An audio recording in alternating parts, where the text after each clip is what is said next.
ठाई जगह तते देखिले कहीं सब भूली जाए। इसका मतलब है तुझसे बहुत सारे बातें करने के लिए सोच कि मैं तेरे पास जाती हूँ, जगह जगह मतलब जगन्नाथ जी, लेकिन तुझे देखते ही पता नहीं मैं सब भूल जाती हूँ। बहुत सारे दुख होता है मन में, बहुत सारी बातें तुमसे शेयर करनी होती है। जब तेरा चेहरा देख लेती हूँ तो सारे दुख सारे परेशानी मन से पता नहीं कहाँ चला जाता है। इतना कहते ही भक्त के आंख से आंसू आ जाता है। खुद भक्त को भी नहीं पता होता है कि उसके आंख में कब आंसू आ गया। ये जो इमोशनल अटैचमेंट है हमारे उड़ीसा वासी का जगन्नाथ जी के साथ, वो किसी एक भक्त का नहीं है, सारे उड़ीसा वासी जगन्नाथ जी के साथ ऐसे ही इमोशनली अटैच है। जब भी कोई भी भक्त जगन्नाथ मंदिर में जाता है, पहला तो जगन्नाथ जी ही पॉइंट ऑफ अट्रैक्शन होते ही है, और उसके साथ साथ उनके मन में अभड़ा का भी लोभ रहता है। कैसे हम जगन्नाथ जी को आंख भर के मन भर के पहले दर्शन कर ले, फिर उसके बाद हम पेट भर के अभड़ा खाए। तो ये जो मन है ये एक लोभ नहीं है। जैसे जगन्नाथ जी इमोशनली अटैच है, तो उनका महाप्रसाद भी ऐसे ही हमारे साथ इमोशनली अटैच है। जैसे मैंने आपको लास्ट टाइम 56 भोग के बारे में बताया था, वो 56 भोग से 4 भोग मैंने आपके साथ लास्ट टाइम शेयर किया था। आज भी मैं आपके साथ और 4 रेसिपी शेयर करूंगी। आज मैं आपके साथ एक और वेराइटी का अन्न का रेसिपी शेयर करूंगी, जिसे 56 भोग में अद्दा हेंगू अन्न बोलते हैं। इसका मतलब है इसमें अदरक और हींग डाल के बनाया जाता है। और उसके साथ मैं शेयर करूंगी एक बेसर, उसके साथ मैं शेयर करूंगी साग, जिसमें हम वेजिटेबल और साग को डाल के बनाएंगे। और उसके साथ मैं आपके साथ आज शेयर करूंगी कानिका की रेसिपी।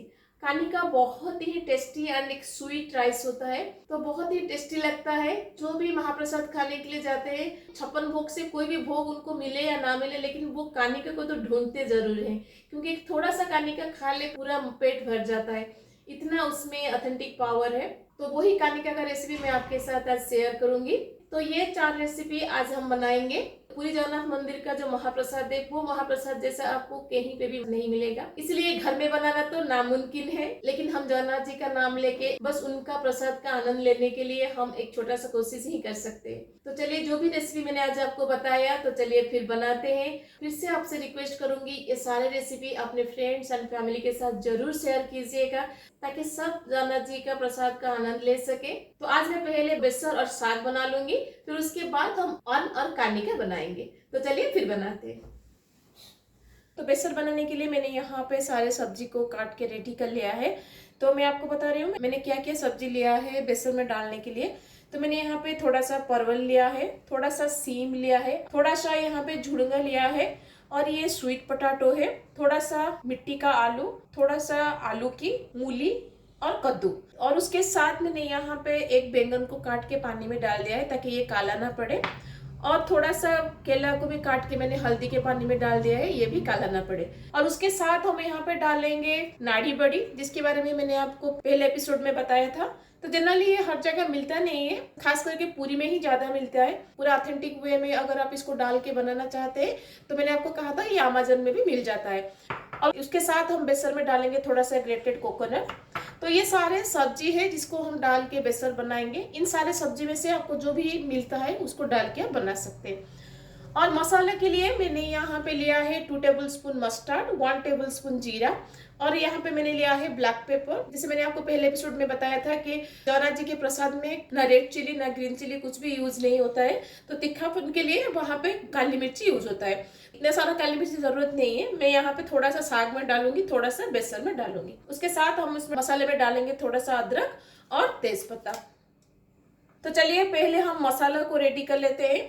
तो पिछली बार भी मैंने आपको कहा था कि जो भी मसाला डालता है सिलबट्टा में बांट के ही डालते हैं, लेकिन मेरे पास सिलबट्टा नहीं है, इसलिए मैं इसको ग्राइंडर में ग्राइंड करके डालूंगी। तो मसाला बनाने के लिए जार में मैं डाल दूंगी 2 टेबलस्पून राई, 1 टेबलस्पून जीरा एंड 1 टीस्पून ब्लैक पेपर। उसके साथ मैं यहाँ पे डाल दूंगी 1 इंच अदरक। इन सब में थोड़ा सा पानी डाल के हम इसका एक दरदरा सा पेस्ट बनाएंगे।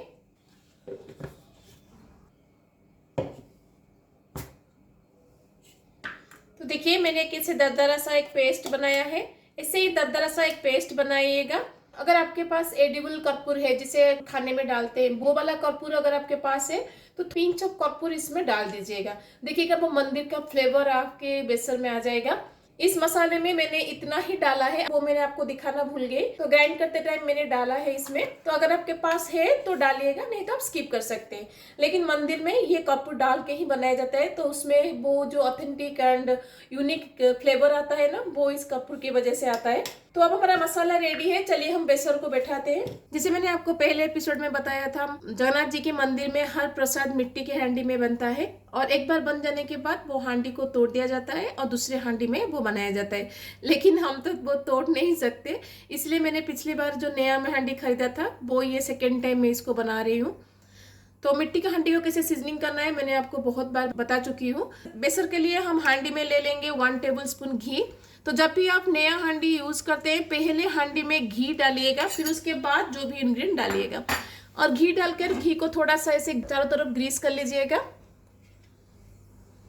अब घी में मैं डाल दूंगी तेज पत्ता। अब घी में मैं डाल दूंगी पानी।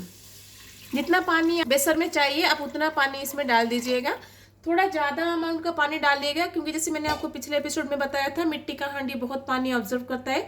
अगर नई मिट्टी का हांडी है तो वो और भी ज़्यादा पानी ऑब्जर्व करेगा। इसलिए जितना हम जनरली सब्जी के लिए पानी डालते हैं, उससे थोड़ा ज़्यादा पानी यहाँ पे डालिएगा। अब सब्जी में मैं डाल दूंगी नमक। मंदिर के प्रसाद में हमेशा ऐसे रॉक सॉल्ट यूज होता है, अगर आपके पास है तो डालिएगा, नहीं तो नॉर्मल सॉल्ट डाल सकते हैं। अब पानी में हम डाल देंगे ½ टीस्पून ऑफ हल्दी। ज़्यादा हल्दी मत डालिएगा, थोड़ा सा हल्दी, बस नाम के लिए थोड़ा सा हल्दी डालिएगा, क्योंकि मंदिर का जो बेसन है वो थोड़ा सा लाइट कलर होता है, घर में बनने वाला बेसन जैसा येलोइश नहीं होता है। अब इसमें हम डाल देंगे मसाला का पेस्ट जो हमने बनाया था। जार को धो के मैं उसका पानी भी इसमें डाल दूंगी। अब इन सबको हम थोड़ा सा हिलाकर मिक्स कर देंगे। जैसे मैंने आपको पहले एपिसोड में बताया था, पूरी मंदिर के प्रसाद में कभी भी कोई भी स्पैचुला यूज नहीं होता है, इसलिए मैं कभी भी इसमें स्पैचुला यूज नहीं करती हूँ। अगर घर में गैस के ऊपर बनाने में आपको परेशानी होती है तो आप स्पैचुला यूज कर सकते हैं। अगर आपके पास मिट्टी की हांडी नहीं है तो भी आप इसको स्टील के बर्तन में या फिर एल्यूमिनियम के बर्तन में या फिर नॉन स्टिक के बर्तन में भी इसको बना सकते हैं। तो थोड़ा सा मैंने काला चना को भिगा के रखा था। थोड़ा सा काला चना एक दिन पहले से ही भिगा के रख दीजिएगा, और जितना आपको चाहिए उतना बेसन में इसको डाल दीजिएगा। तो पहले पानी में काला चना को डालिएगा, क्योंकि काला चना बॉईल होने में थोड़ा टाइम लगता है। जब काला चना 50% हो जाएगा, फिर उसके बाद हम इसमें सब्जी डालेंगे। तो जब तक पानी बॉईल होके काला चना पक रहा है, चलिए हम साग को रेडी करते हैं। तो साग बनाने के लिए मंदिर में ये साग यूज होता है, जिसे हम हिंदी में क्या बोलते हैं तो मुझे पता नहीं, लेकिन उड़िया में इसे कोसल साग बोलते हैं, जिसे हम इंग्लिश में अमारंथ भी बोलते हैं। अगर आपको ये मिलता है तो डालिएगा। इसका 2 वेराइटी का आता है, एक तो ग्रीन कलर का, नहीं तो ऐसे पर्पल कलर का। आपको जो भी वेराइटी का मिलता है आप उसको डाल के बना सकते हैं। और साग में डालने के लिए ये सब सब्जी की हमें जरूरत पड़ती है। एक तो कद्दू, मिट्टी के आलू, स्वीट पोटैटो, और थोड़ा सा मैंने यहाँ पे लिया है आलू की। और साग में हम डालेंगे थोड़ा सा बैंगन और थोड़ा सा केला। इन सब सब्जी को डाल के हम साग बनाएंगे। और साग में भी हम थोड़ा सा नारियल डालेंगे और थोड़ा सा नाड़ी बड़ी भी डालेंगे। साग के मसाला के लिए ये सारे मसाले की जरूरत है। आप जितना भी अमाउंट का साग और सब्जी लेते हैं उसके हिसाब से मसाला को कम ज्यादा करिएगा। जितना मैंने आपको अभी सब्जी दिखाया और साग दिखाया, उसके लिए मैंने यहाँ पे लिया है 1½ टीस्पून ऑफ राई, 1 टीस्पून जीरा एंड 1 टीस्पून सौंफ। और इसमें 1 टीस्पून हम ब्लैक पेपर डालेंगे और ½ इंच अदरक डालेंगे और छोटा सा पिंच ऑफ कपूर डालेंगे। तो इन सबको डाल के मैं एक दरदरा सा पेस्ट पहले बना लूंगी। तो देखिए मैंने कितना छोटा टुकड़ा लिया है, इतना ही कपूर डालिएगा। अगर ज्यादा डाल देंगे तो बिटरी टेस्ट आ जाएगा सब्जी में, इसलिए ज्यादा मत डालिएगा, बस ऐसे पिंच ऑफ कपूर इसमें डालिएगा। तो पिछली बार मुझे ये एडिबल कपूर नहीं मिला था, इसलिए मैं डाल नहीं पाई। तो अगर आपको मिलता है तो आप मोहरों में इसको डाल सकते हैं। तो देखिए मैंने मसाला का एक दरदरा सा पेस्ट बना लिया है। चलिए हम साग को बैठाते हैं। साग बनाने के लिए मैं कढ़ाई में लूंगी घी। घी में मैं डाल दूंगी पानी। इसमें ज़्यादा पानी की ज़रूरत नहीं है, बस सब्जी के लिए जितना चाहिए हम उतना ही पानी डालेंगे। और इस साग को हम सूखा सूखा बनाएंगे, तो इसका ग्रेवी नहीं बनाएंगे, इसलिए थोड़ा कम पानी इसमें डालिएगा सब्जी के वाइज। अब इसमें मैं डाल दूंगी मसाला का पेस्ट जो हमने बनाया था। अब इसमें हम डाल देंगे नमक। नमक साग में बहुत कम डालिएगा, सब्जी के हिसाब से ही नमक डालिएगा। साग के लिए नमक बिल्कुल मत डालिएगा, क्योंकि सब्जी के नमक में ही साग हो जाएगा। जितना मैंने सब्जी काटा है उसके लिए मैं बस थोड़ा सा नमक यहाँ पे डाल दूंगी। तो साग में तो हल्दी डलता नहीं है, इसलिए हम हल्दी नहीं डालेंगे। तो सारे मसाले को पानी के साथ हम अच्छे से मिक्स कर देंगे। अब इसमें मैं डाल दूंगी सारी सब्जी। तो अभी हम इसमें बैंगन नहीं डालेंगे, जब पानी में बॉईल आ जाएगा उसके बाद हम इसमें बैंगन डालेंगे। तो बेसन जो हमने बैठाया था अभी इसको बैठाते हुए 5 से 10 मिनट हो गया है। काला चना थोड़ा सा अभी बॉईल हो गया होगा, तो अब इसमें मैं सब्जी को डाल दूंगी। तो जैसे मैंने आपको पहली बार बताया था, पहले सारे वो सब्जी डाल देंगे तो पकने में थोड़ा टाइम लगता है, क्योंकि हम इसमें स्पैचुला यूज नहीं करेंगे, इसलिए नीचे हम वो सब्जी डाल देंगे, तभी जाके वो पहले पक जाएगा।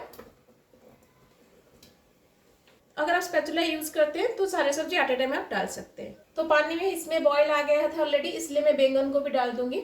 तो हांडी को दोनों साइड से अच्छे से पकड़ के हम इसको ऐसे घुमा देंगे ताकि मसाले के साथ सारे सब्जी अच्छे से मिक्स हो जाए। तो अगर आपको घर में बनाने में दिक्कत होती है तो आप इसको कवर करके भी बना सकते हैं। अब सब्जी और काला चना अच्छे से पक जाने तक हम इसको बैठाएंगे। तो आप देख सकते हैं साग के लिए जो पानी हमने डाला था वो अभी गर्म हो गया है। तो अब इसमें हम बैंगन को डाल देंगे और उसके ऊपर हम साग को डाल देंगे। तो अब इसको हम हाथ नहीं लगाएंगे, ऐसे ही छोड़ देंगे जब तक सब्जी अच्छे से पक नहीं जाता है।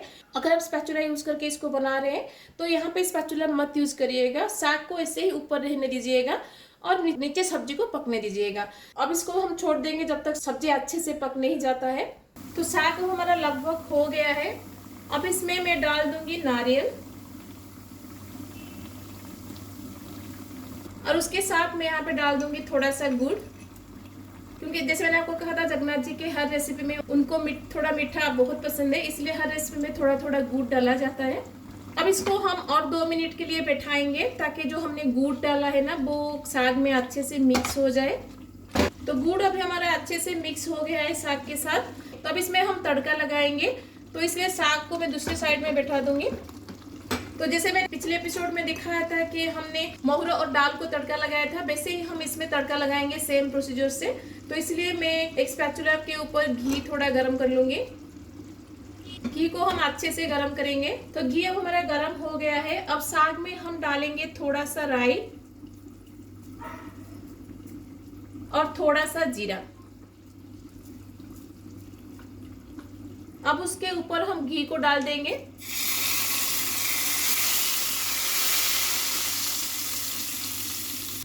तो हम कढ़ाई को अच्छे से ऐसे घुमा लेंगे ताकि जो तड़का हमने लगाया है वो सारे साग में अच्छे से मिक्स हो सके। तो अब हमारा प्रसाद के लिए साग अभी रेडी है। अब बेसन में सब्जी भी हमारा अच्छे से पक गया है।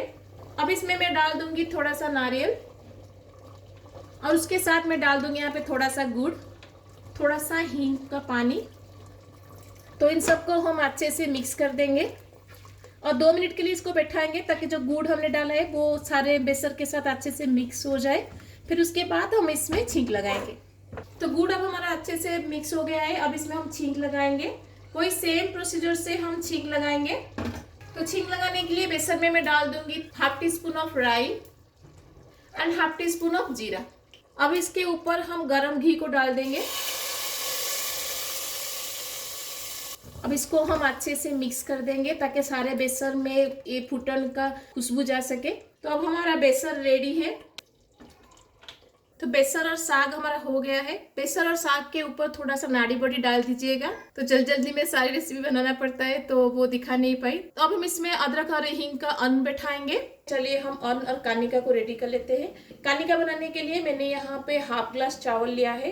कानिका और अन्न के लिए गोविंदभोग चावल लिया है जो कि मंदिर में यूज होता है। अगर आपको नहीं मिलता है तो आप नॉर्मल बासमती राइस से भी इसको बना सकते हैं। तो दोनों चावल को मैंने आधा घंटा से भिगा के रख दिया था ताकि ये अच्छे से पक जाए।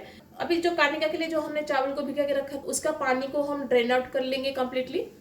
तो देखिए मैंने सारे पानी को ड्रेन आउट कर लिया है। अब इस चावल को हम एक केले के पत्ते के ऊपर या फिर प्लेट में या फिर एक कपड़े के ऊपर आप इसे फैला दीजिएगा। तो देखिए मैंने सारे चावल को केले के पत्ते के ऊपर इसे फैला दिया है ताकि ये थोड़ा सा ड्राई हो जाए और इसका सारा पानी ड्रेन आउट हो जाए। कानिका के लिए हम एक मसाला पाउडर का रेडी करेंगे, जिसके लिए मैंने यहाँ पे लिया है दालचीनी। कानिका में दालचीनी का फ्लेवर बहुत ज़्यादा रहता है, इसलिए थोड़ा सा ज़्यादा दालचीनी मैंने यहाँ पे लिया है। तो आप देख सकते हैं मैंने 2 इंच दालचीनी लिया है और 2 ब्लैक कार्डामम लिया है।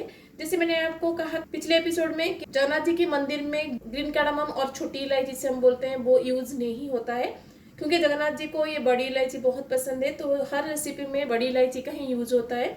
और उसके साथ मैंने यहाँ पे एक स्टार एनिस लिया है और मैंने यहाँ पे एक जायफल लिया है। पूरा जायफल हम नहीं डालेंगे, आधा से थोड़ा कम हम डालेंगे मसाले में।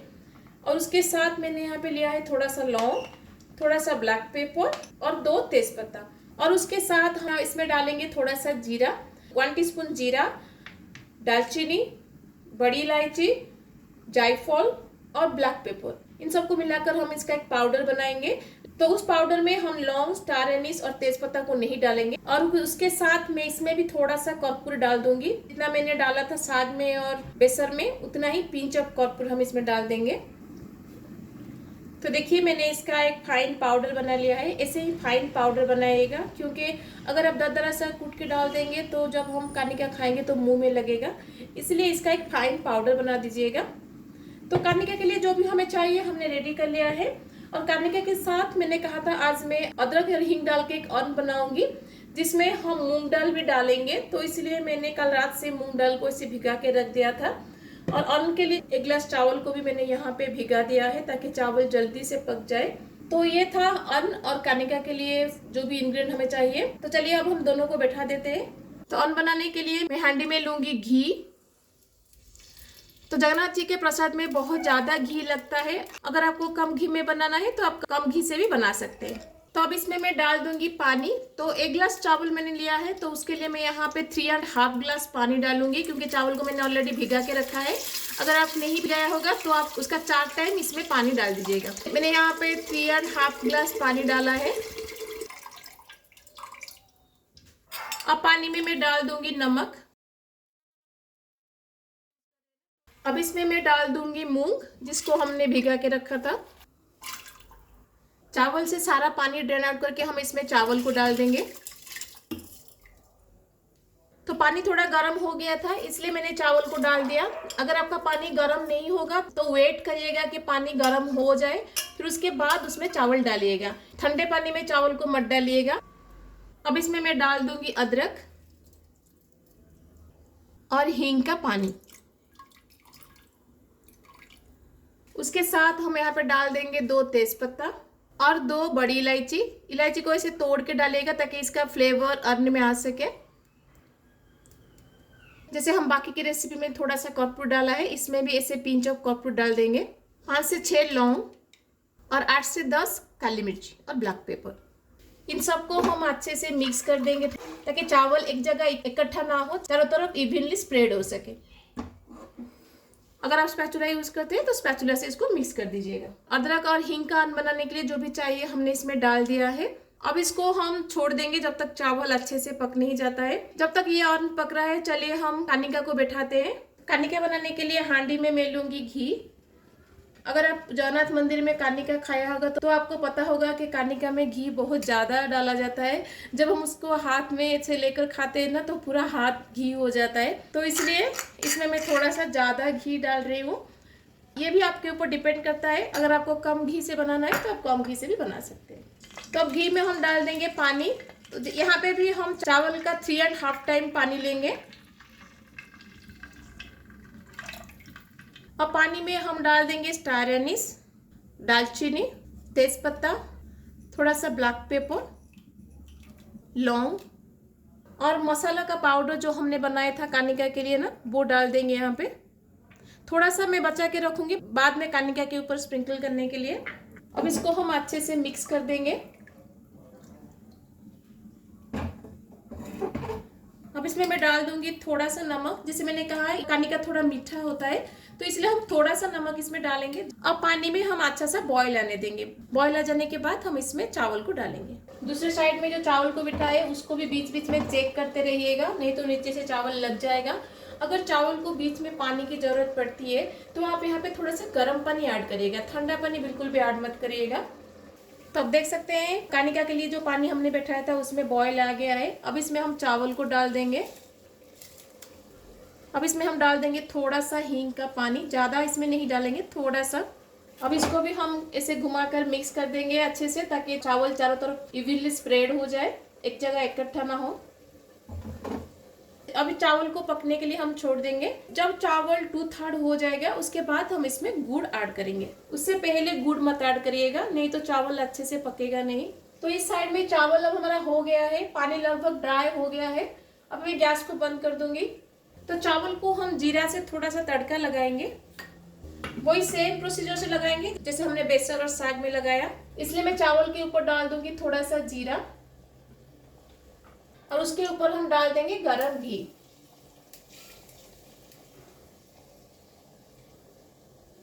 तो अब हमारा अदरक कर्पूर अभी रेडी है। तो देखिए अभी चावल में बस थोड़ा सा पानी बाकी है। इतना स्टेज पर ही आप गैस को बंद कर दीजिएगा, क्योंकि जब ये मिट्टी के हांडी में थोड़ा टाइम के लिए रहेगा वो पानी मिट्टी का हांडी ऑब्जर्व कर लेगा और उस टाइम में ही बाकी का चावल अच्छे से कुक हो जाएगा। इसलिए चावल को पूरा कंप्लीटली पकाकर गैस को बंद मत करिएगा, थोड़ा सा कच्चा रहने दीजिएगा और गैस को बंद कर दीजिएगा।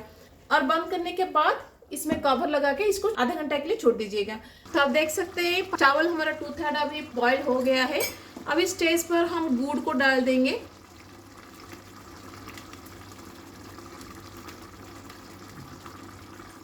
गुड़ को भी चावल के साथ हम अच्छे से मिक्स कर देंगे।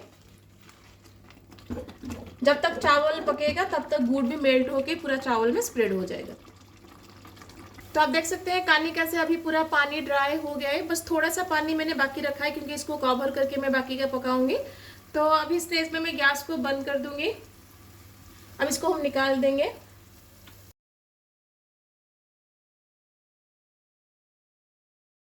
अब इसको हम कवर लगा देंगे और आधा घंटा के लिए छोड़ देंगे। तो बाकी जो रेसिपी मैंने बनाया था उसको बना के रेस्ट देते हुए आधा घंटा हो गया है। कानिका को अभी मैं आधा घंटा छोड़ दूंगी, फिर उसके बाद निकाल के मैं पहले जगन्नाथ जी को प्रसाद लगाऊंगी, फिर उसके बाद मैं आपको दिखाती हूँ। तो जो भी प्रसाद मैं बनाऊंगी आज बताया था मैंने बना लिया है। तो देखिए ये है हींग एंड अदरक का अन्न,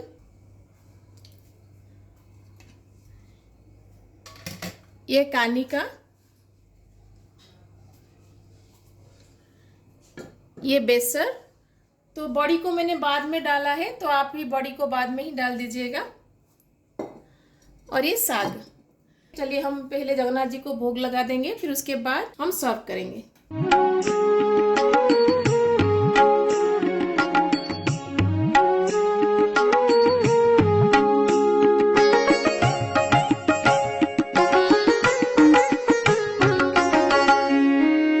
आपको आज की जगन्नाथ जी की प्रसाद की रेसिपी, जैसे मैंने आपको पहले भी कहा है कि जगन्नाथ मंदिर में मिलने वाला महाप्रसाद जैसा हम बिल्कुल भी नहीं बना सकते हैं। बस हम छोटा सा ट्राई कर सकते हैं। जगन्नाथ जी का महाप्रसाद का वो जो authentic taste and divine essence उसमें है, वो सिर्फ आपको जगन्नाथ मंदिर के अंदर आनंद बाजार में ही मिलेगा और कहीं पे भी दुनिया में आपको नहीं मिलेगा। तो घर में जो हम बनाते हैं जगन्नाथ जी का नाम लेके बस हम एक छोटा सा कोशिश करते हैं कि महाप्रसाद जैसा बना सके। आप इसको कोई भी व्रत उपवास के दिन भी बनाकर खा सकते हैं। तो पहले एपिसोड में मैंने 4 रेसिपी आपके साथ शेयर किया था, आज भी मैंने 4 रेसिपी शेयर किया है। आगे मैं कोशिश करूंगी रथ यात्रा से पहले 56 भोग से जितना पॉसिबल हो सकता है मैं आपके साथ शेयर करूंगी।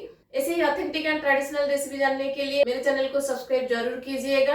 अगर आपको आज की जगन्नाथ जी का प्रसाद अच्छी लगी तो अपने फ्रेंड्स एंड फैमिली के साथ इसे जरूर शेयर कीजिएगा। तो मिलते हैं और एक 56 भोग एपिसोड के साथ। तब तक के लिए bye bye, see you, have a good day, जय जगन्नाथ।